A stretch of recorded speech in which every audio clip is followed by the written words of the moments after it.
असे 6 डंपर आणि 1 JCB आम्ही जप्त केलेला आहे आणि तो इथपर्यंत आणून तहसीलच्या आवारामध्ये आम्ही तो लावलेला आहे. मला काही तक्रारी प्राप्त झालेल्या होत्या. तक्रारी प्राप्त झाल्यानंतर मग मी कारवाईसाठी निघताना माननीय जिल्हाधिकाऱ्यांना सांगितलं आणि माननीय जिल्हाधिकारी यांनी मला सांगितलं की आपण स्वतः या कारवाईला जाऊन ही कारवाई पूर्ण करा, कारण हे व्हिडिओ आणि हे सगळ्या तक्रारी लोक पाठवत आहेत.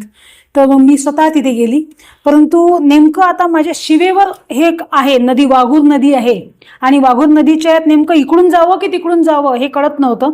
मग मी माझ्या प्लॅनिंगनुसार माझे 4-5 लोक सोबत घेतले आणि माझ्या गाडीमध्ये आम्ही निघून गेलो आणि थोडा जे रस्त्यात उभे असतात सुगावे देणारे लोक त्यांना वाचवत आम्ही तिथे पोहोचलो आणि थोडा कळगाव मार्गे आम्ही तिकडे गेलो आणि गेल्यानंतर आम्हाला JCBचा आवाज आला गावामधून आतमध्ये गेल्यानंतर. तर माझी गाडी तिथपर्यंत जात नव्हती. साधारणतः 2 किलोमीटर आम्हाला आतमध्ये जावं लागलं. तिथे रस्ते पण नव्हते. सखल, उंच सखल भाग होता, हा रानावनाचा भाग आहे आणि तिथे काही उत्खनन पण झालेलं आहे. पण त्या भागामध्ये जाताना आम्ही 4-5 लोक असे पटकन जायला निघालो, गाडी रस्त्यावर उभी केली आणि पायी पायी आम्ही आतमध्ये गेलो.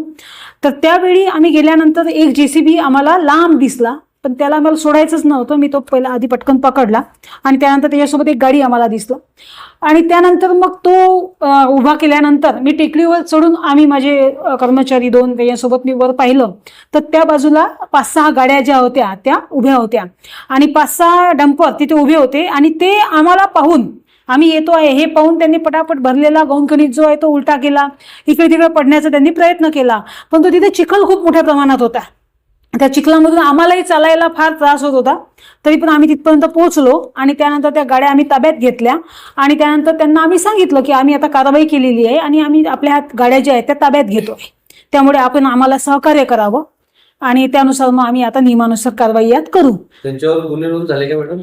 त्यानंतर मग आम्ही पोलिसांना पाचारण केलं आणि पोलीस पण आले. माननीय जिल्हाधिकाऱ्यांना मी तिथून फोन लावला की सर मला लवकर पोलीस पाहिजेत. सरांनी मला पोलीस बळ पाठवलं आणि त्यानंतर SDO साहेबांनी सुद्धा मला, काही ड्रायव्हर तिथून पळून गेलेले असल्यामुळे नगरपालिकेचे ड्रायव्हर्स पण तिथे पाठवले आणि त्यामुळे मग आम्ही त्यात पुढचं प्रोसेस करणार होतो, परंतु ते लोक बोलले की आम्ही कारवाई करू द्यायला तयार आहे मॅडम.